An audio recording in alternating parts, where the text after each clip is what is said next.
அக்கா அக்கா இங்க வாங்க அக்கா உங்களுக்கு தான் வாங்க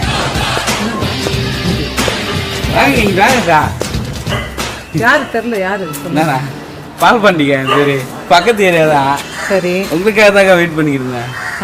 சொல்லுங்க என்ன? எங்க கிளம்பிட்டீங்க? இல்ல சொல்லுங்க, உங்க பிரச்சனை என்ன? இல்ல எங்க போறீங்கன்னு தெரிஞ்சுக்கலாம் தான். எங்க போறீங்க?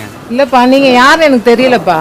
இவரு தெரியல, இவருதான் பிரிட்டிஷ் இளவரசர் சார்லஸ். அக்கா நான் அந்த பக்கத்து ஏரியாக்கா, என் பேர் பால் பாண்டி. சரி. நீங்க 3ஆவது தெருல தானே இருக்கீங்க? ஆமா. அந்த மேல மாடியில. நான் நினைச்சேக்கா அன்னைக்கு அங்கதான் இருப்பீங்கன்னு. நான் வந்திருக்கேன் அன்னைக்கு. உங்க கூட ஒரு ஸ்கூட்டில ஒருத்தவங்க வந்திருந்தாங்க தெரியுமா? நீங்க கூட ரோஸ் கலர் செடிதாரு, அவங்க கிளீன் கலர் சாரி பார்க்க போயிருந்தீங்க 2 பேரும். தெரியல அக்கா அன்னைக்கு நீங்க பைக்ல போய்க்கல. சரி இப்ப என்ன? இல்லக்கா உங்க சிஸ்டர் தானே? சரி. அவங்கள ரொம்ப சின்சியரா லவ் பண்றாங்க. லவ் மூடு ஸ்டார்ட் ஆயிருச்சு.